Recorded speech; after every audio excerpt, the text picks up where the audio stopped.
Bonjour à toutes et à tous, vous écoutez Cinécast.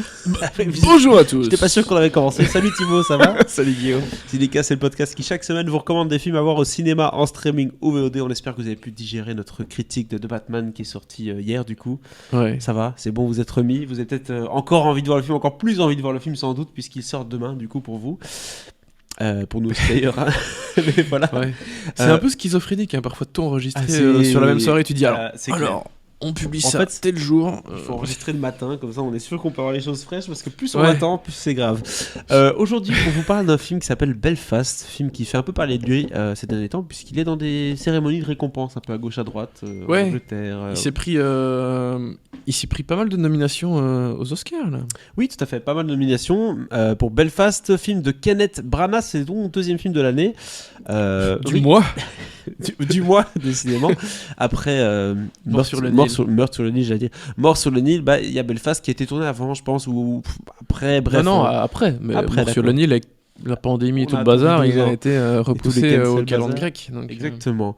Donc Belfast, de quoi ça parle et avec qui c'est tout simplement. Donc Caitriona Balfe, Jamie Dornan et Jude Hill. Il y a aussi un peu de Judi Dench au casting. C'est toujours sympathique d'avoir un peu de Oui. Judi Dench. Et Karen Ince. Ouais, Karen Ince, beaucoup de forcément comédiens et comédiennes anglaises ou irlandaises. Bref. Nord-irlandais pour la plupart. Je pense qu'il y a que Judi Dench. J'ai pas vérifié, mais je pense qu'elle est pas nord-irlandaise. Je pense qu'elle est from London, quelque chose comme ça, quoi, tu vois. De quoi ça parle Belfast? Forcément, on se doute que ça va parler de l'été 1969 dans cette région-là. Bien entendu. On se doute. On se doute un tout T'es petit peu. expert en histoire de l'Irlande, toi. Et C'est quand même connu, hein, les Un soulèvements sociaux et tout en Irlande. Oui, ça oui, a pas mais été c'est toujours c'est joli. pas Hein. cette date-là. Non, les, non, tu vois, c'est pas- les Bloody Sunday, c'était plus tard. Non, sinon, il le rappelait Bloody Sunday, hein, c'est plus marketeur. Mais donc voilà, donc ici on est en été 69 en Irlande du Nord, bien sûr, à Belfast. Il y a un jeune garçon qui s'appelle Buddy, qui a 9 ans, qui est dans la classe ouvrière, comme souvent c'est le cas d'ailleurs dans ces films-là. Comme et tout dans bon cette film région-là. venant du Royaume-Uni. Exactement, hein, c'est rarement. Bref. Mais la fin des années 60, forcément, c'est un peu le chamboulement là-bas. Il y a d'un côté des grands succès du capitalisme, n'est-ce pas? Le premier homme qui pose le pied sur la Lune, Tout à fait. ça c'est très bien. Mais à côté de ça, il y a pas mal de grandes sociales, les gens sont pas contents. Et ça va se transformer un peu en violence dans la rue, en guérilla, même Et presque pas très tolérant. guerre civile pratiquement, on peut dire ça. Bah ouais, entre les protestants qui veulent chasser les cathos. Petite guerre de religion, petite guerre d'idéaux. Je propose en tout cas qu'on regarde tout de suite un extrait de la bande-annonce. We all have a story to tell, but what makes each one different is not how the story ends, but rather the place where it begins. Do you think me and that girl have a future? Well, why the heck not? You know she's a Catholic. You know who you are. You're Buddy from Belfast, where everybody knows you. The whole family looks out for you. Be good, son. If you can't be good, Be be careful. careful. And that thought will keep you safe. We're looking to cleanse the community. You wouldn't want to be the old man out in the street. Voilà, c'était en tout cas l'extrait d'abondance de Belfast. On s'arrête sur ce coup de poing.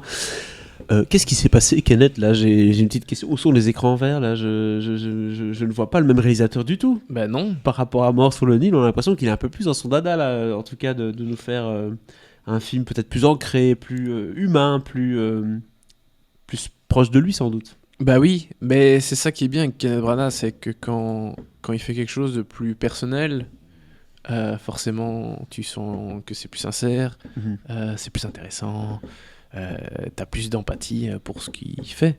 Alors pas que je m'en foute complètement quand il fait un Mort sur le Nil, Thor. un Thor. Alors, j'aime plutôt bien Thor, mais le premier, Oui. même si je sais que tout le monde l'aime pas, enfin, la plupart des gens ne l'aiment pas, mais j'ai une certaine affection pour le premier Thor.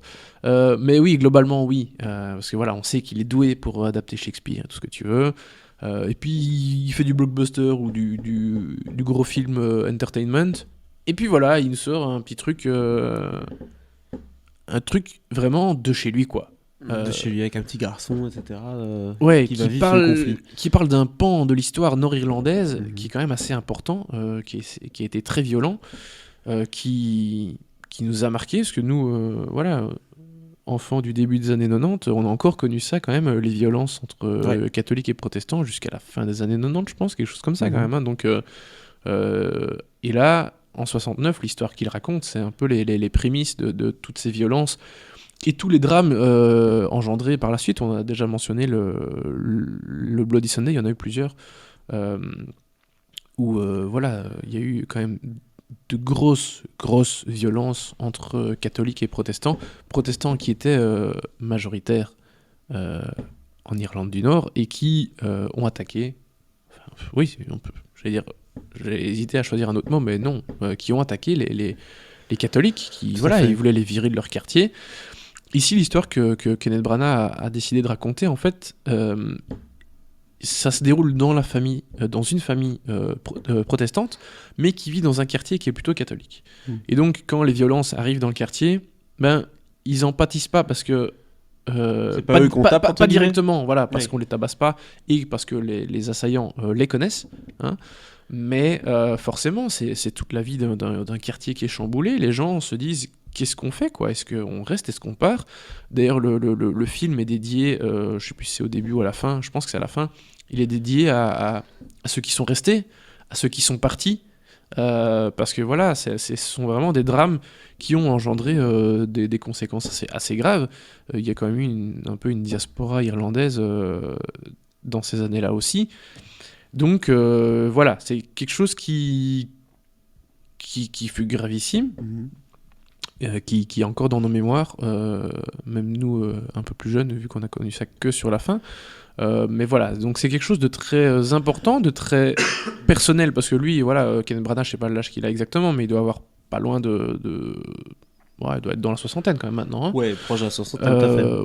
Donc, forcément, quand t'as grandi dans le Belfast des années 60, 70, c'est clair que c'est hyper important, c'est hyper personnel. T'as connu ça, tu sais ce que c'est, et t'as envie de raconter un peu ce qu'était la vie à ce moment-là. Alors, ce qui est intéressant, c'est qu'il raconte cette histoire, notamment, principalement, via les yeux d'un petit garçon qui, ils s'en foutent un peu, catholiques, protestants. Tu vois des gens, t'essaies de te faire des amis. Tu t'en fous de leur religion, quoi. Alors pour ce film aussi, Thibaut, Kenneth Branagh a été chercher toute la crème des comédiens d'Irlande du Nord, j'ai l'impression. Bah ouais, quelques grands noms. Alors déjà, étonnamment, lui, il ne s'est pas mis en scène dans le film, parce qu'il a quand même souvent tendance à faire ça. Oui, c'est vrai. Enfin, il l'a fait plusieurs fois. C'est pas systématique, mais il l'a fait plusieurs fois. Et là, il s'est pas mis en scène. Ce qui montre quand même qu'il avait une certaine velléité à bien mettre en scène, à bien raconter cette histoire. Parce que celui-ci a un cœur. Et donc, côté comédien, il y a Catriona Balfe, que je connaissais assez mal, honnêtement, mais qui n'est pas la seule, parce que son époux est incarné par Jamie Dornan, 50 Shades of Grey, qui, autant il est plutôt pas désagréable physiquement parlant, autant il a toujours pas de charisme. Donc... c'est compliqué. La belle gueule. Bon, enfin, voilà, il a une belle gueule, point. Mais il dégage pas grand-chose, quoi. Donc, bon, peut-être que quand il est en torse-poil dans certains films, ça excite un peu la gent féminine, mais... Pas ici. Mais là, vraiment...